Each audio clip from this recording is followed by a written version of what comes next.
अस्सलाम वालेकुम। आज हम इंट्रोडक्शन टू वेब डेवलपमेंट का 6th लेक्चर स्टार्ट करेंगे। आज के लेक्चर में हम HTML एंटिटीज़, HTML आईफ्रेम और HTML लिंक्स को कवर करेंगे। अब हम प्रैक्टिकल देखते हैं। सबसे पहले एंटिटीज़ को समझने की कोशिश करते हैं। जब भी हम HTML में कोई भी टैग लिखते हैं तो आप देखते हैं कि हम लेस देन के सिंबल से स्टार्ट कर रहे हैं, ठीक है। जैसे HTML का टैग है, लेस देन का सिंबल से स्टार्ट हुआ है। हेड का टैग है, लेस देन के सिंबल से स्टार्ट हुआ है।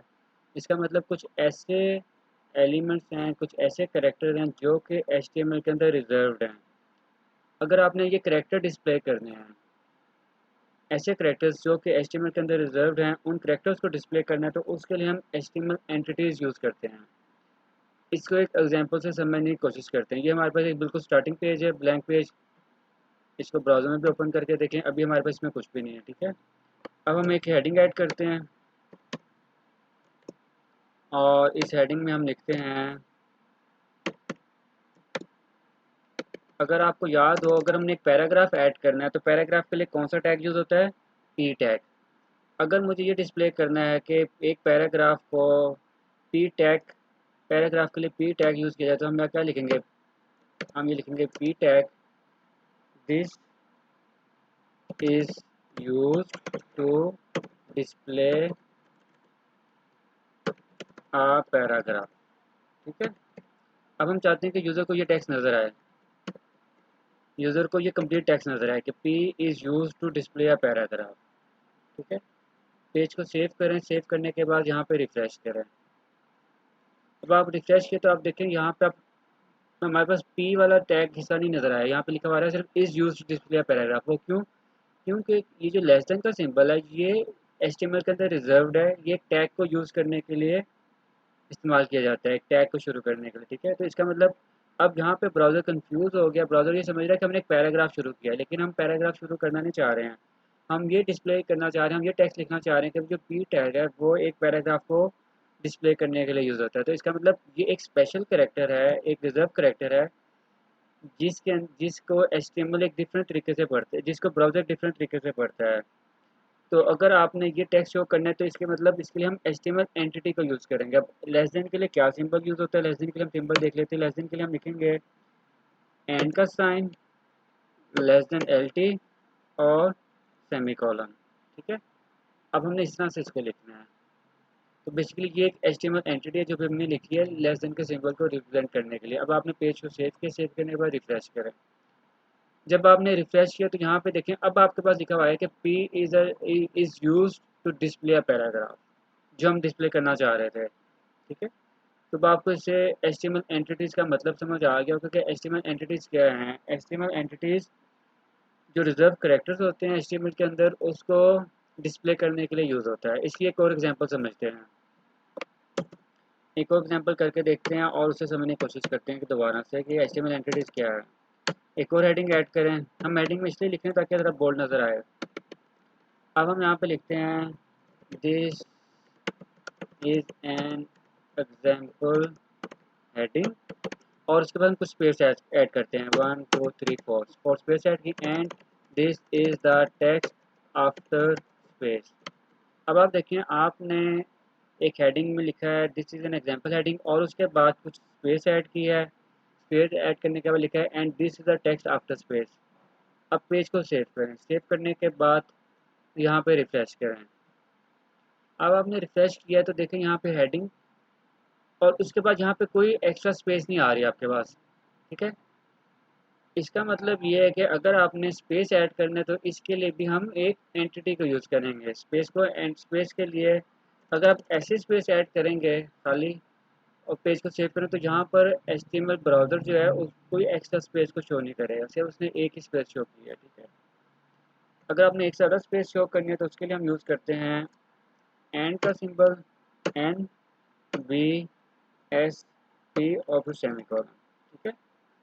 पेज को सेव करें। सेव करने का यहाँ पे रिफ्रेश करें। अब देखें आपके पास एक स्पेस आ गई है यहाँ पे। और अगर आपने एक ज़्यादा स्पेस ऐड करनी है तो इसी को कॉपी कर लें, Ctrl+C और Ctrl+V, फिर Ctrl+V, फिर Ctrl+V, फिर Ctrl+V। अब आपने 5 दफ़ा इसको ऐड किया तो इसका मतलब वहाँ पे यहाँ पे स्पेस भी ज़्यादा होनी चाहिए। अब रिफ्रेश करें तो देखें अब आपका स्पेस भी ज़्यादा हो गया।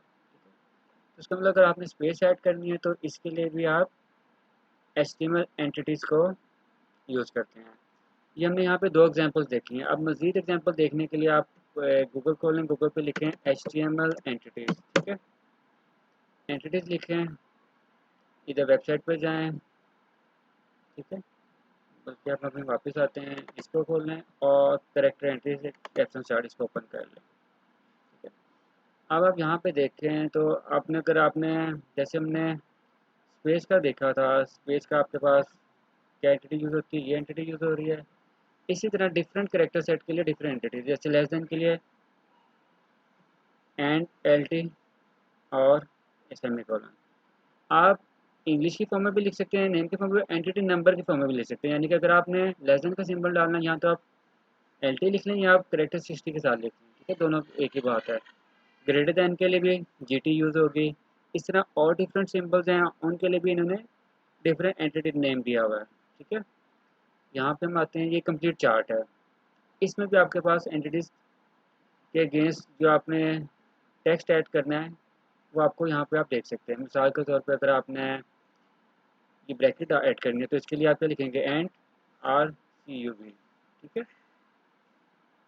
स्पेस के लिए मैंने लिख दिया एंड NBSB, जैसे आपके अपने एग्जाम्पल में लिखा है, ठीक है? तो आप यहाँ पे वेबसाइट पे आके जो भी करेक्टर सेट आपने ऐड करना है उसके अगेंस्ट आप कोड देख सकते हैं कि आपने HTML के अंदर क्या कोड लिखना है। तो इस तरह से एंटिटीज़ काम करती हैं। अब हम आई फ्रेम की एग्जांपल देखते हैं।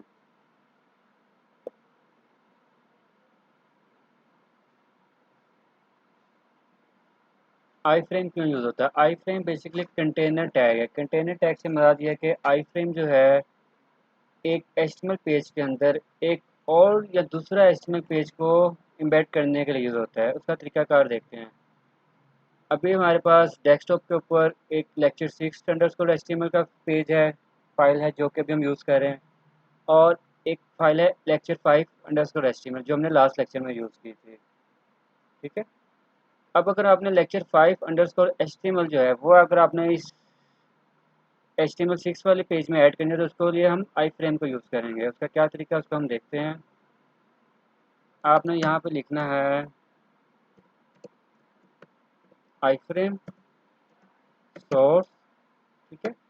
और सोर्स के बाद आपने इसको क्लोज कर लेना है आई फ्रेम को। अब आपने सोर्स में वो पेज लिखना है जो कि आपने इस लेक्चर 6 में शो करना है, ठीक है? हमने लेक्चर 5 का लिखना था तो हम लिखेंगे लेक्चर 5 जो हमारे पास डेस्कटॉप पड़ा हुआ है अंडरस्कोर HTML और डॉट HTML उसकी एक्सटेंशन है पेज की। पेज को सेव करें, सेव करने के बाद यहाँ पे रिफ्रेश करें। अब आपने रिफ्रेश किया तो देखें अब आपके पास यहाँ पर एक कौन सा पेज हो रहा है, लेक्चर 5 का जो हमने लास्ट लेक्चर में फॉर्म के एग्जाम्पल की तो कंप्लीट पेज हो रहा है, ठीक है? अब ये नज़र नहीं सही तरह से आ रहा तो हम क्या करेंगे, हम इसकी हम हाइट और विड्थ सेट करेंगे। हम इसकी हाइट सेट कर लेते हैं फॉर एग्जांपल 500 और इसकी विड्थ भी सेट कर लेते हैं ताकि पेज ज़रा सही तरह से नज़र आए, 500, ठीक है? इसको सेव करें, सेव करने के बाद फिर से रिफ्रेश करें। तब आप ये देखें कि ये जो HTML5 वाला पेज है वो आपके पास लेक्चर 6 अंडरस्कोर HTML इसी पेज के अंदर नज़र आ रहा है, ठीक है? तो आई फ्रेम बेसिकली क्यों किस लिए यूज़र है, देखिए कंटेनर टैग, इसलिए हम इसको कंटेनर टैग कह रहे थे कि इसने कंटेन किया है इसने एक और पेज को जो कि एक डिफरेंट पेज था, ठीक है? आई फ्रेम की एक और एग्जांपल करते हैं। आप यहाँ पर यूट्यूब की वेबसाइट ओपन करें। वेबसाइट ओपन करने के बाद अज्यूम करें आपने इसको इसको शो करना है, अपने पेज के अंदर इस वीडियो को ऐड करना है, ठीक है? आप यहाँ पे शेयर पे जाएं, Okay, class. Who would like to do share problem? पे जाएं, शेयर पे जाने के बाद एम्बेड पे क्लिक करें। जब आप एम्बेड पे क्लिक करेंगे तो यहाँ पे देखें आपके पास आई फ्रेम पे किसी ने कंप्लीट सोर्स कोड दे दिया है, ठीक है?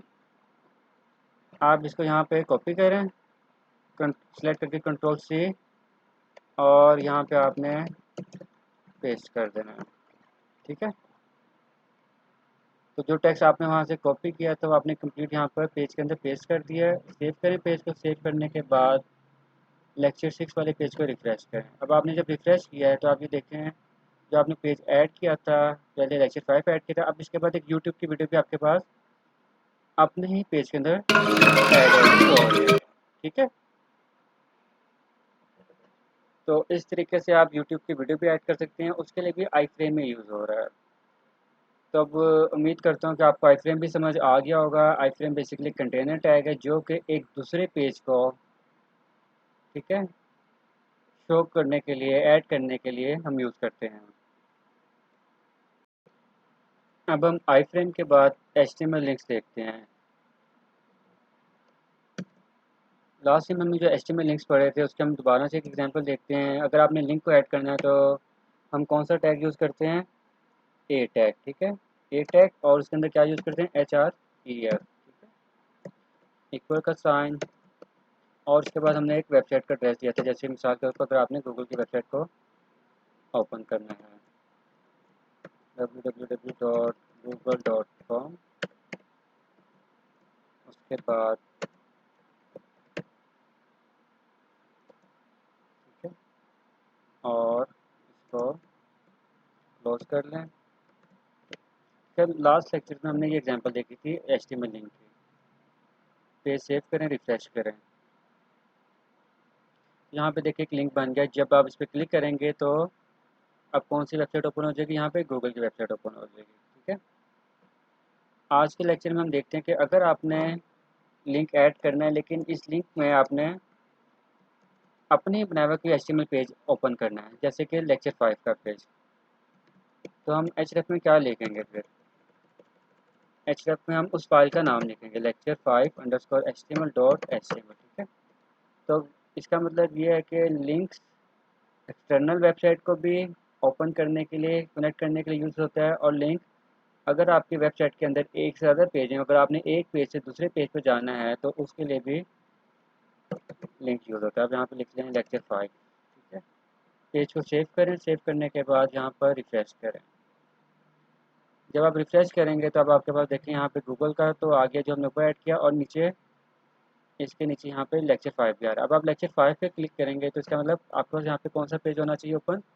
lecture5_html.html, जो कि डेस्कटॉप के ऊपर पड़ा हुआ है। तो ये आपके पास लेक्चर 5 का पेज ओपन हो गया है। तो लिंक बेसिकली एक पेज से दूसरे पेज पे नेविगेट करने के लिए भी यूज़ होता है, और अगर आपने किसी दूसरी वेबसाइट पर जाना है उसके लिए भी यूज़ होता है। तो आज के लेक्चर में हमने क्या क्या सीखा है? HTML लिंक्स कवर किए हैं, आई फ्रेम कवर किए हैं, और HTML एंटिटीज़ को कवर किया है।